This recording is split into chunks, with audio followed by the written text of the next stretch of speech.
So you've created your Flipgrid account. What's next? Well, to create a grid.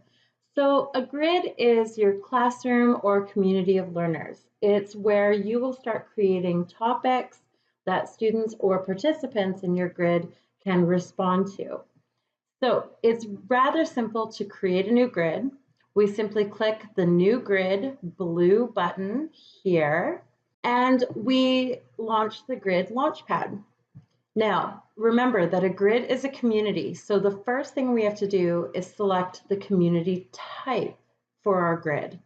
I'm going to click on the Select a Grid Community Type drop-down, and you can see that there are 3 different types of grid communities. There is the school email domain, student ID list, and PLC and public grids. Now, I'm going to go over each of these different grid community types in a separate video. So for this video, we're going to start with school email domain grid community type. This is what Edmonton Catholic considers to be the most secure grid community type, because not only would your students need the Flipgrid grid code, but they would also have to verify their account with their Microsoft or Google school account. Let me show you how to set that up. So again, I click on Select a Grid Community Type, and I select School Email Domain. Next, I have to give my grid a name. This is just going to be a demo grid.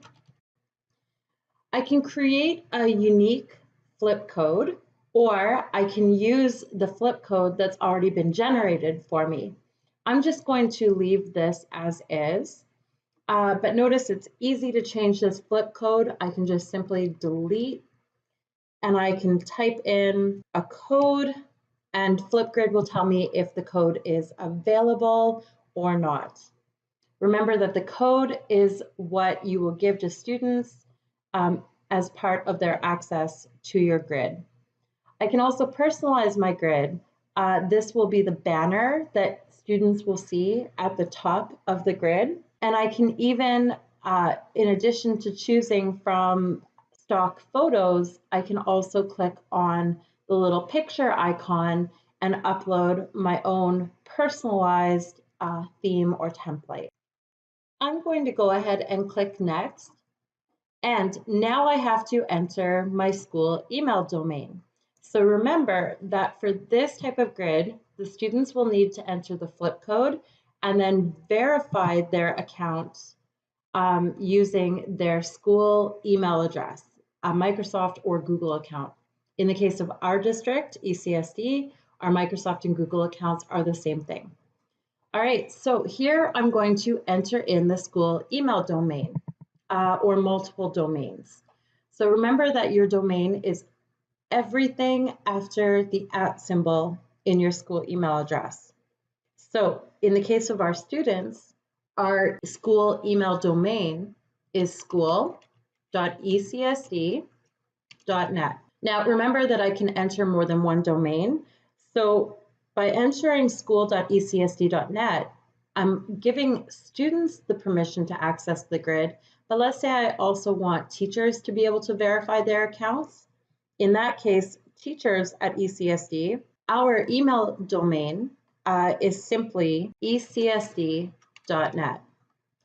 So I've entered in the 2 school email domains for students and for teachers, and I'm simply going to click Launch My Grid. So from here, I can choose to customize my grid, change the name of the grid, add more privacy settings, and change the theme, as well as a few more features. Notice that it reminds you that students will need to enter the flip code that you created, that school to, and verify their school email using their Microsoft or Google account. In the case of our district, they are the same thing. Let's view the grid as a student. So notice that the student would see something like this on their screen before they can access the grid. They would simply select either Microsoft or log in with Google. I'll select a student account to log into. And end. The student now has access to the grid.